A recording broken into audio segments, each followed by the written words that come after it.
बिस्मिल्लाहिर्रहमानिर्रहीम। अस्सलाम वालेकुम दोस्तों, नई वीडियो में खुश आमदेद। भाड़ में जाए अमरीका, हमें उसकी कोई परवाह नहीं है। सऊदी शहजादे मोहम्मद बिन सलमान ने अमरीकी ब्लॉक छोड़ने का ऐलान कर दिया और इसके साथ ही चीन के साथ एक बड़ा मुआहदा भी कर लिया है।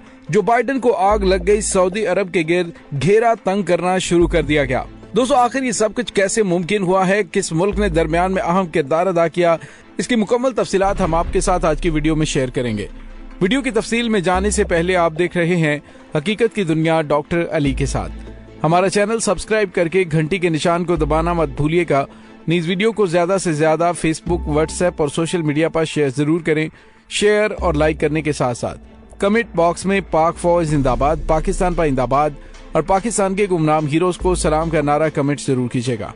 दोस्तों, सऊदी वलिया शहजादा मोहम्मद बिन सलमान, जिसने अमरीकी इमा पर अमरीकी इशारों पर हर वो कदम उठाया जिससे उसके खिलाफ नफरत में इजाफा हुआ, इसके साथ ही और अमेरिका ने अपने इशारों पर नचाते हुए बिन सलमान से इसराइल को तस्लीम करवाने के हवाले से तमाम इकदाम उठाने के लिए कहा। और जो भी सऊदी अरब के अंदर इस्लाम मुखालिफ कार्रवाइयां की जा रही, इस्लाम मुखालिफ कवानीन बनाए जा रहे हैं, उन सब के पीछे अमेरिका और इसराइल का हाथ बयान किया जाता है। लेकिन दोस्तों, यकदम हालात बदल गए हैं और सऊदी वलिया शहजादा मोहम्मद बिन सलमान के तेवर और बयानात बदलते हुए नजर आ रहे हैं। वलिया शहजादा मोहम्मद बिन सलमान ने कहा कि अगर अमरीकी सदर को उनके बारे में गलत फहमी है तो उन्हें भी इसकी कोई परवाह नहीं है। जी हाँ दोस्तों, एक अमरीकी जरीदे को इंटरव्यू के दौरान वलिया ने यह भी कहा कि वो इसराइल को दुश्मन के तौर पर नहीं देखता, बल्कि एक इत्तेहादी के इम्कान के तौर पर देखता है। सऊदी वलिया ने जो अमरीकी जरीदे द अटलांटिक को इंटरव्यू दिया, इस इंटरव्यू को सऊदी प्रेस एजेंसी ने भी शाया किया। उस इंटरव्यू में वलिया मोहम्मद बिन सलमान ने इस्लाम, वहाबियत, कुरान, इसराइल और अमरीका समेत बहुत से मसाइल पर तफसील के साथ बात की।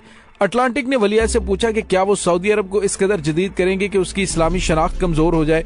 तो इसके जवाब में बिन सलमान ने कहा कि दुनिया के हर मुल्क का क़याम मुख्तलिफ नजरियात और इक़दार की बुनियाद पर अमल में आया है। मिसाल के तौर पे अमरीका जमहूरी आज़ादी और आज़ाद मईशत जैसी इक़दार पर कायम है। लोग उन इक़दार की बुनियाद पर मुत्तहिद रहते हैं, लेकिन क्या तमाम जमहूरियतें ठीक तरीके से काम कर रही हैं? यकीनी तौर पर नहीं। उसने कहा कि हमारा मुल्क इस्लाम की इक़दार और नजरियात की बुनियाद पर बना। इसमें कबायली सकाफत है और अरब सकाफत है। सऊदी सकाफत और अकायद भी अहमियत रखते हैं। ये हमारी रूह है, अगर हमने इसे छोड़ा तो मुल्क तबाह हो जाएगा। दोस्तों, इसके साथ ही सऊदी वली अहद शहजादा मोहम्मद बिन सलमान से जब वहाबियत के बारे में सवाल किया गया तो उसने कहा, मैं कहना चाहूंगा कि मोहम्मद बिन अब्दुल वहाब कोई नबी नहीं थे, वो एक आलिम थे और वैसे वो आलिम थे जैसे पहले सऊदी रियासत में हुआ करते थे। मसला यह है कि जजीरा नुमा अरब में सिर्फ अब्दुल वहाब के तलबा ही तारीख लिखना या पढ़ना जानते थे और उन्होंने उसे अपने अंदाज में लिखा। अब्दुल वहाब की तहरीरों को इंतहा पसंद अपने एजेंडे के लिए इस्तेमाल करते हैं, लेकिन मुझे यकीन है कि अगर अब्दुल वहाब, बिन बाज और दीगर जिंदा होते तो वो शिद्दत पसंदों और दहशत गर्दों का मुकाबला करते। दौलत इस्लामिया सऊदी अरब में किसी जिंदा मजहबी शख्सियत की मिसाल नहीं देती। लोग अपना एजेंडा उनके नाम पर पूरा करते हैं जो इस दुनिया में नहीं है।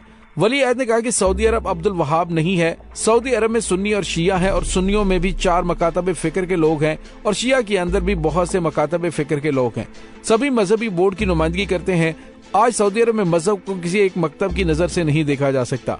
आज हम सही रास्ते पर हैं, हम अपनी जड़ों की तरफ वापस जा रहे हैं, हम खालिस इस्लाम की तरफ जा रहे हैं और ये सबके हक में है। अगर आप 2016 में इंटरव्यू ले रहे होते तो कहते कि ये सब गुमान और क़यासराइयां हैं, लेकिन हमने कर लिया है। इस वक्त आप सऊदी अरब को अपनी आंखों से देख सकते हैं। आप पिछले 6-7 साल पहले के सऊदी अरब की वीडियोस देखें। हमने बहुत कुछ किया और अभी बहुत कुछ करना बाकी है। दोस्तों, सऊदी वली अहद की जानिब से जो कहा गया कि हम अपनी बेस की तरफ वापस जा रहे हैं, तो हाँ, बिल्कुल उसने ठीक कहा, क्योंकि वो आले सऊद को वापस आले यहूद में लेकर जा रहे हैं। दोस्तों, यहाँ पे आपको ये बताते चले कि सऊदी वली अहद शहजादा मोहम्मद बिन सलमान ने अमेरिका के हवाले से भी बेजारगी का इजहार किया और उसने कहा, जो बाइडेन को अगर मेरी परवाह नहीं है तो मुझे भी इसकी कोई परवाह नहीं कि जो बाइडेन क्या सोचता है। और दोस्तों, आइए अब आपको बताते हैं वो बड़ी खबर कि जिससे साफ पता चल रहा है कि मोहम्मद बिन सलमान ने अमेरिका को अमरीकी ब्लॉक से निकलने का फैसला सुना दिया है। जी हाँ दोस्तों, सऊदी अरब और चीन के दरमियान एक अहम तरीन मुआहदा हुआ है और मुआहदा ड्रोन फैक्ट्री बनाने का है। जी दोस्तों, गुज़िश्ता रोज advance communication and electronic system company ने सऊदी अरब में मुकामी तौर पर ड्रोन पेलोड तैयार करने के लिए एक आलमी साइंसी कंपनी के मुंतकली के साथ एक स्ट्रेटेजिक मुआहदे पर दस्तखत कर दिए हैं। ये advance communication and electronic system company की जानिब से मुमलिकत में बगैर पायलट के तैयारों के लिए एरियल सोल्यूशंस के नाम से एक नई कंपनी के क़याम का ऐलान के बाद सामने आया।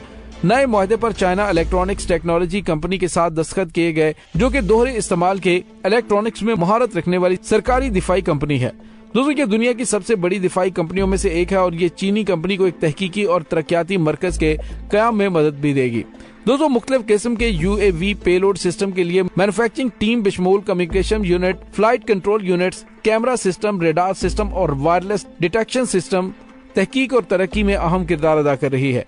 दोस्तों सऊदी वलिया शहजादा मोहम्मद बिन सलमान ने कहा है कि ये मुआहदा कंपनी की हिकमत अमली विजन 2030 के मकासद के मुताबिक है, क्योंकि सऊदी अरब का मकसद फौजी सनतों के शोबे को मुकामी बनाना है और इसे सऊदी मईशत का एक अहम मुआवन भी बनाना है। दोस्तों चीन के साथ सऊदी अरब का ये मुआहदा इब्तदा है, इसके बाद बहुत बड़े बड़े दिफाई मुआहदे भी होने जा रहे हैं।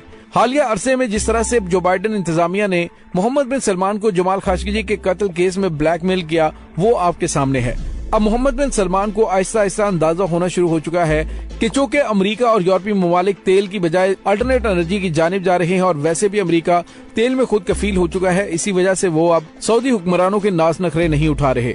अब उनको अंदाजा हो गया है कि आने वाले दिनों में उन्हें मजीद मुश्किलात का सामना करना पड़ेगा। इसी वजह से अरसा दराज से वो पाकिस्तान के जरिए चीन के साथ रवाबित कायम करने और उनके साथ कुछ अहम तरीन मुआहदे साइन करने के हवाले से बातचीत कर रहे थे। दोस्तों सऊदी अरब को चाइना के करीब लाने में पाकिस्तान ने अहम तरीन किरदार अदा किया है और पाकिस्तान आपको पता है पहले ही चाइनीज और रूसी ब्लॉक में शामिल हो चुका है। अब सऊदी वलियत की जानिब से ये कहना कि मुझे जो बाइडेन की कोई परवाह नहीं, मतलब ये कि मैं अब अपने फैसले खुद करूंगा, तो इसके बाद अमेरिका को काफी ज्यादा तशवीश लाहक हो गई है, क्योंकि मशरिक़ वुस्ता में कयाम के लिए उसे सऊदी अरब एक सोने की चिड़िया के तौर पर मिला हुआ था, लेकिन अब उसने अपना तमाम झुकाव अरब अमारात की जानिब करना शुरू कर दिया है।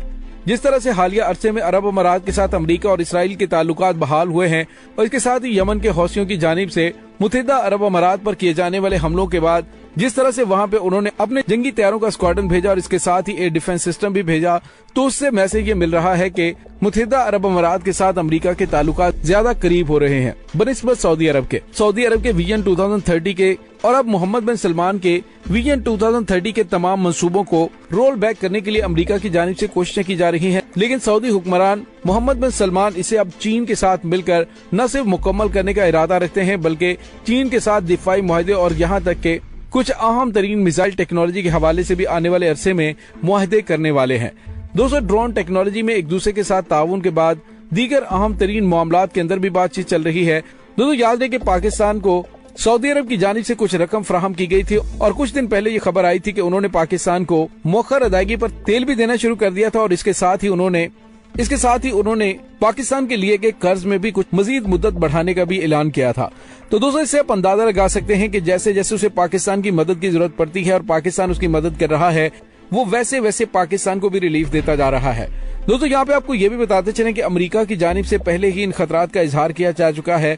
अमेरिकी अखबारात के अंदर इस पे तफसीलन आर्टिकल्स छप चुके हैं जिनमें इन खतरात का इजहार किया गया था कि सऊदी अरब एटमी टेक्नोलॉजी हासिल करना चाहता है और इस सिलसिले में वो पाकिस्तान और चीन की मदद हासिल करेगा।